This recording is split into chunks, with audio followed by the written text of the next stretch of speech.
泰山脚下，一名黑衣女子钻进一片小树林，她找好了一个树空，就打算方便一下。女子边做准备边左瞧右看，这一看可不要紧，在她右后方有一双人脚就映入眼帘。啊，有死人！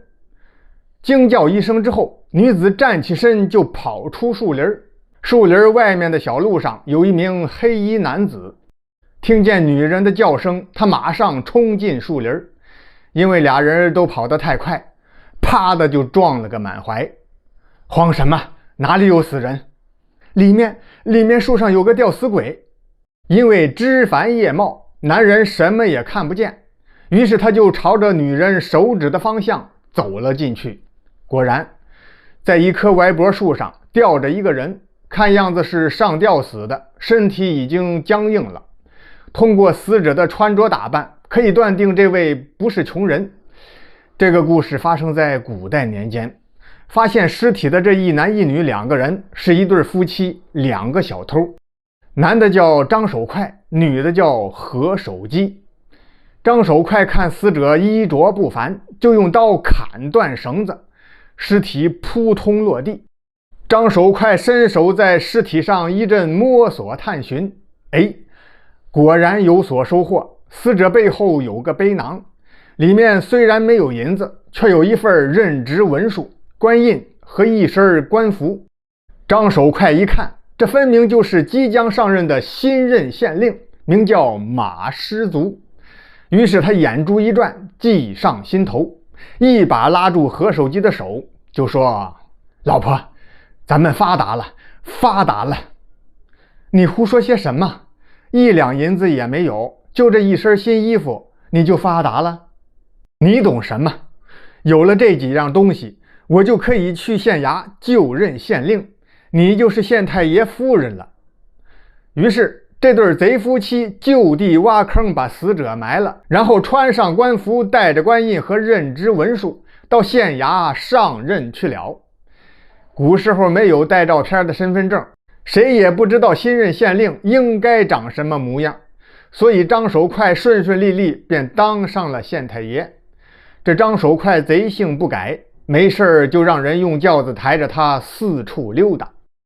他坐在轿子里，顺着轿帘的缝隙向外观察，看到谁家有钱又容易下手，晚上便领着老婆何守基一起夜入民宅偷盗财物。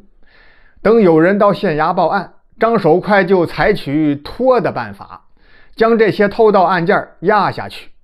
1年后的一个晚上，张守快夫妻俩偷完银子跳墙逃跑的时候，他老婆何守基被摔成了重伤。张守快背着老婆跑回家，请来郎中。郎中号脉之后就摇着头说：大人，你还是早些准备后事吧。3天之后，何守基死了，张守快悲痛了一阵子，慢慢的心情有所好转，他就想续弦，再娶一房夫人。还是老办法，张守快坐着轿子在街上溜达，透过轿帘观察街上的女子，看有没有长相俊美的。可转了好多天，街上的女子不是太胖就是太瘦，要么就是长得太丑，没一个能让张守快心动的。单说这一天，张守快心想，今天要是还遇不上俊俏的女子，我就不再娶了。事情就是这么怪，往往就在人将要放弃的时候，转机便会出现。张守快坐着轿子溜达到中午，有点饿了，就让轿夫调转轿头往回赶，心想下午我也不出来了，这讨老婆的事儿先放一放再说吧。偏巧路过一家客栈，张守快不经意间一抬头，就见一名白衣女子飘飘若仙，要多美有多美，轻盈的脚步就走进客栈。女子的身旁还有一名男子陪伴，长得高大威猛。张守快心想，这个美人太招人喜欢了，这就是我的老婆了。于是他就让一个机灵的轿夫到客栈打听好了女子下榻的房间，然后便火速赶回县衙，到了夜里3更天，张守快身穿夜行衣，就出现在这家客栈一间客房的窗口下，捅破窗户纸，向里面吹了迷药，很顺利地将白衣女子扛出客栈。张守快脚下如飞，时间不大就回到家中。他家有3间地下室，其中2间已经放满了偷来的金银珠宝。张守快便将白衣女子藏在这第3间地下室里，打算过一阵子之后强行娶了这个美人。可他万万没有想到，厄运即将到来。与白衣女子同行的男人是她的丈夫，这男人被迷药熏晕之后，一觉睡到日上3竿才醒过来，头昏脑胀的起身一看，身旁的妻子踪影不见。一问店家，掌柜的也十分惊讶，就陪着这个男人来到县衙报案。张守快坐在公堂之上，心里十分清楚是怎么回事。堂下何人？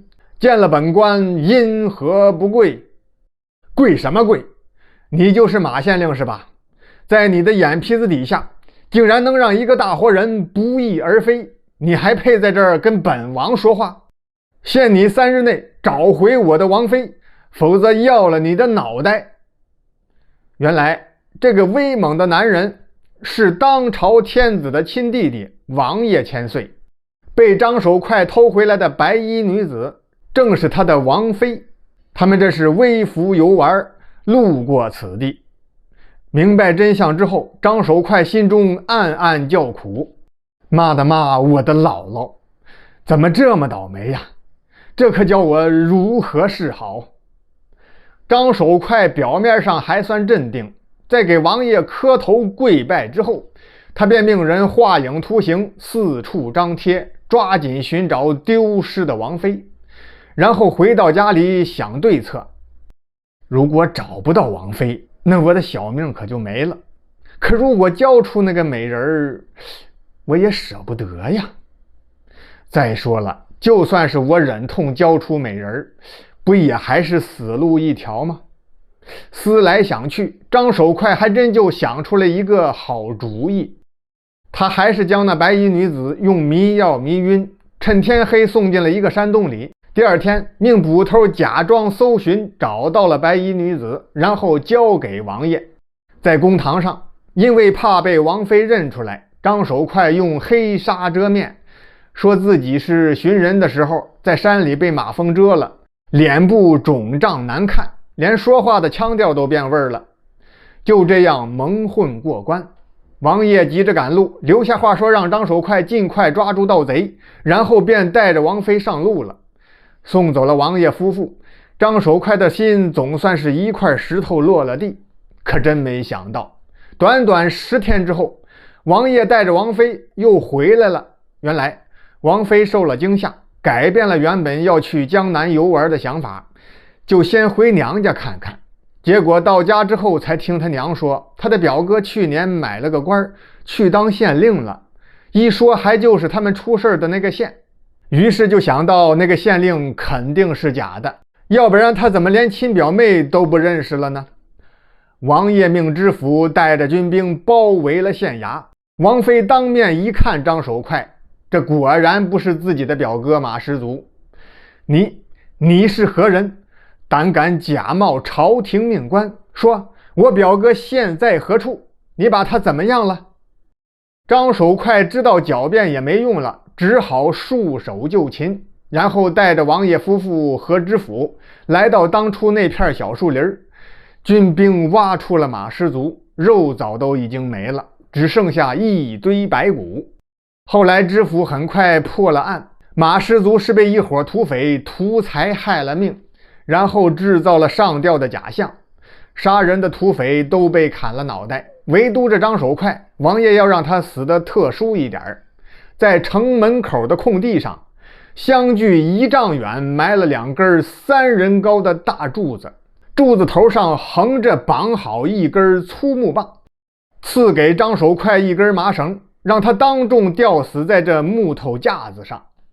张守快站在梯子上，环视了一下看热闹的人群，把脑袋往绳套里一钻，嘴里说：老婆，手机，可惜了，偷来的钱咱一文也没花，现在也没法带着上路了。